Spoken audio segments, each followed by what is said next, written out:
साथियों, स्वागत करता हूं आपको अपने न्यूज़ चैनल में।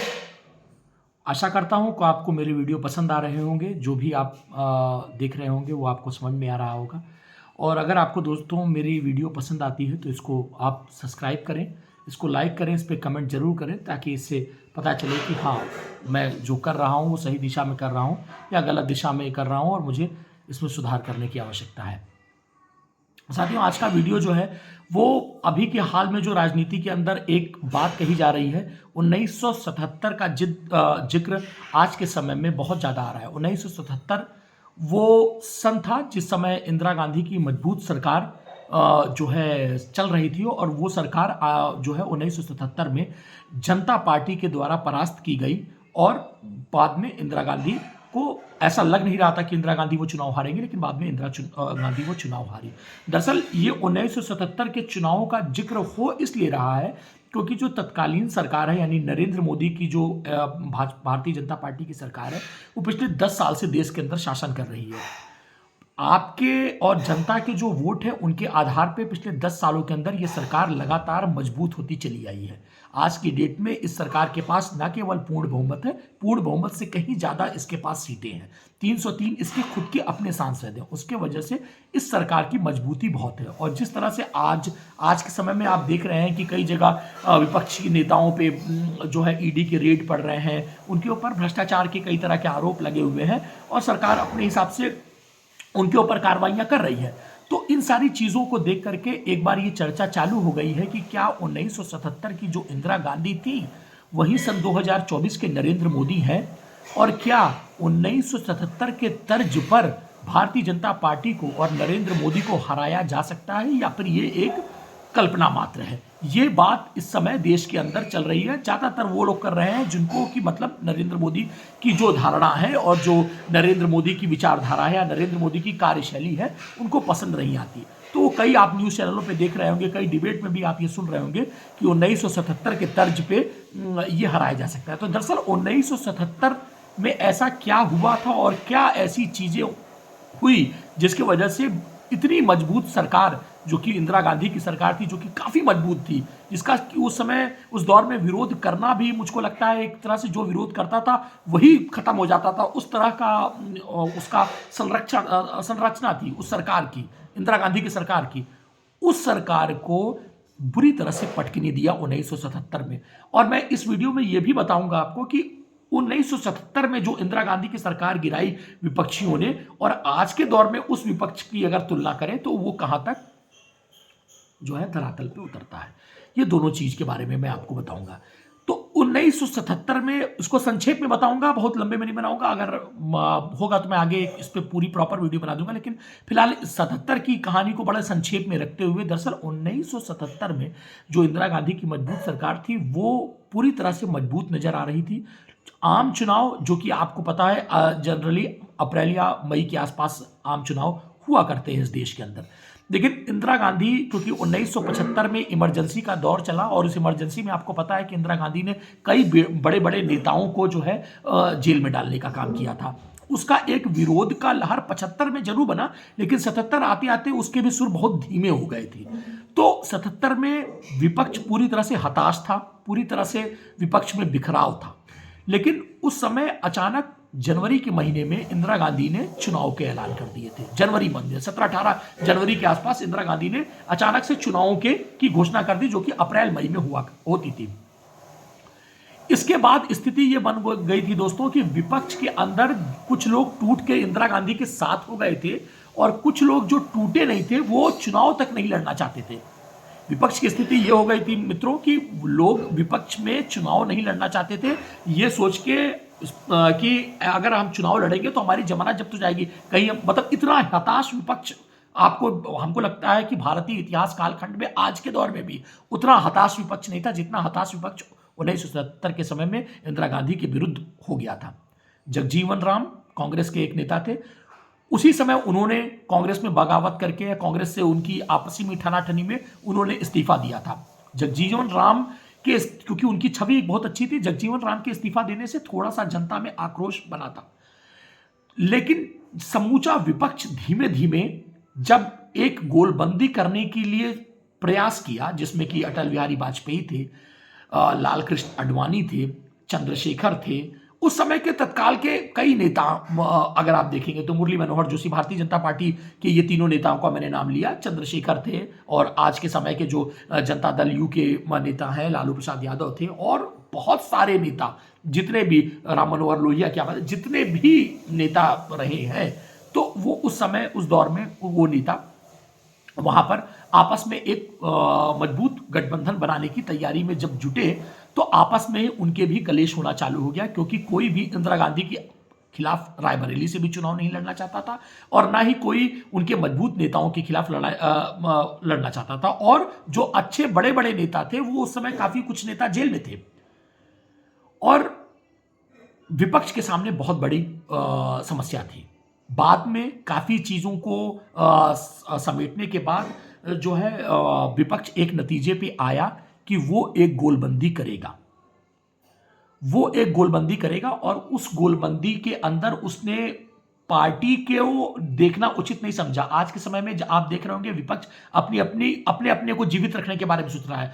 उस समय विपक्ष ने पार्टी को तवज्जो ना देकर के एक झंडा, एक निशान और एक ही पार्टी में विलय हो गए। जितने भी विपक्ष, जो टुकड़ियों में बटा हुआ विपक्ष था, उसने सबसे पहला काम किया कि वो विलय हो गया मोरारजी देसाई के नेतृत्व में। पूरी तरह से विपक्ष विलय हो गया आपस में, और एक ही उसका चुनाव चिन्ह हो गया, एक ही पार्टी का झंडा हो गया।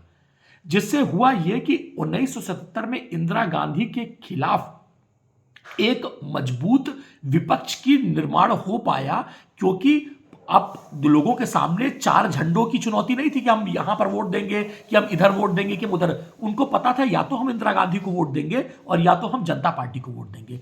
विपक्ष पूरी तरह से लामबंद था, विपक्ष बटा नहीं था, और आम जनता के पास सिर्फ दो विकल्प थे, इंदिरा गांधी नहीं तो जनता पार्टी। तो पूरी तरह से 50-50% का जो कहते हैं ना कि विभाजन हो जाना, उस तरह का विभाजन उस समय की सरकार ने, एक जनता पार्टी के प्रयासों ने किया। और जनता पार्टी जब लामबंद हुई, तो देश के जो अंदर जो आक्रोश था, उस आक्रोश को कहीं ना कहीं वो जनता पार्टी के साथ जुड़ना चालू हो गया। एक दौर ऐसा आया दोस्तों कि जनता पार्टी की छोटी से छोटी जनसभा में भी लाखों की भीड़ हुआ करती थी, जबकि उस समय की तत्कालीन सरकार, इंदिरा गांधी की सरकार, उस भीड़ को रोकने के तमाम प्रयास करती थी। वहां तक बस नहीं जा सकती थी, वहां के रास्तों को बंद करा दिया जाता था। ऐसे दिन पिक्चरों को, जो उस समय की ब्लॉकबस्टर पिक्चर थी, जिसके बारे में कई किताबों में भी लिखा है कि बॉबी पिक्चर जो उस समय की ब्लॉकबस्टर पिक्चर थी, उसका समय तक बदल दिया गया था दोस्तों। जनसभा जब चालू होने वाली थी, उस समय डीडी नेशनल पर जो है बॉबी पिक्चर का प्रसारण किया गया था। लेकिन फिर भी जनता के मन में आक्रोश था, और जनता को एक विकल्प मिल चुका था। तो जनता उस विकल्प के पीछे लामबंद हुई, और कहा जाता है, किताबों में लिखा है, कई मशहूर उस समय के जो राजनीतिक, जो इन्होंने सारी घटनाक्रम देखा, उन्होंने किताबों में लिखा है कि एक एक रैली में चद्दर जब जनता पार्टी फैला देता था, पैसा, क्योंकि उनके पास पैसा भी नहीं था, उनके पास संसाधन भी नहीं था, उनके पास ताकत भी नहीं थी, उनके पास नेता भी बिखरे हुए थे उस समय। लेकिन जब वो एक साथ जुड़े, तो जब चद्दर लोगों के सामने फैला दिया जाता था, तो 10 लाख 12 लाख रुपए आम जनता के इकट्ठे उस समय हो जाते थे। वो दौर जो है इस देश ने उस समय देखा, जब विपक्ष के पीछे जनता खड़ी थी। दरअसल वो चुनाव विपक्ष नहीं लड़ रहा था, एक दौर ऐसा आया कि वो चुनाव उस देश की जनता लड़ रही थी। और हुआ भी कुछ ऐसे ही, जब पूरी तरह से पार्टी एक साथ एकजुट हो गई, उसके बाद वही पार्टी जो है पूरी तरह से इंदिरा गांधी की तत्कालीन सरकार को हराई, और ना कोई हराई, ऐसे ऐसे नेता जीते जो कि जेल में थे, सिर्फ उनकी फोटो चुनाव लड़ रही थी, वो भी इस चुनाव को जीत गए, और जनता दल की 273 सीटों पे जीत हुई। और उतनी मजबूत सरकार, जो कि जनवरी में और दिसंबर तक लग रही थी, कि इतनी मजबूत सरकार जिसके बारे में कल्पना नहीं की जा सकती थी। विपक्ष कोई लड़ना नहीं चाहता था, हताश था, या तो इंदिरा गांधी के सामने घुटने टेक दिया था, इंदिरा गांधी में विलय हो गया था, या तो फिर इंदिरा गांधी के सामने लड़ना ही नहीं चाहता था। स्थिति यह थी कि कोई चुनाव तक नहीं लड़ना चाहता था।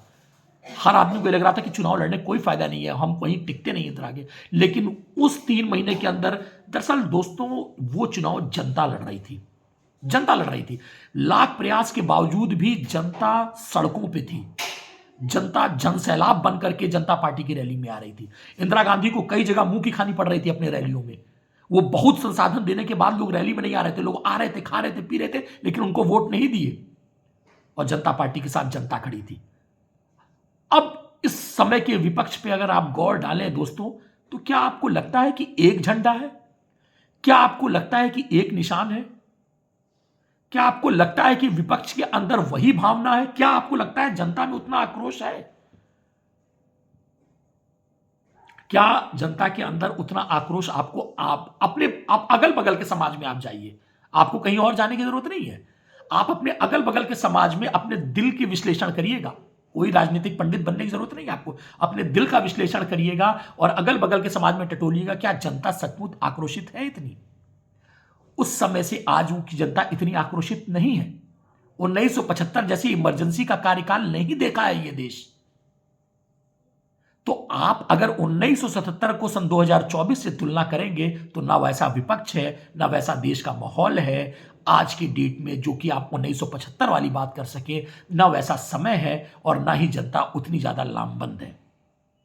लेकिन फिर भी मैं मानता हूं कि लोकतंत्र के अंदर विपक्ष की रोल बहुत महत्वपूर्ण है और सरकार को कमजोर होना चाहिए। जो सरकार गद्दी में बैठी है, जब तक वो कमजोर नहीं होगी तब तक वो नरम नहीं पड़ेगी।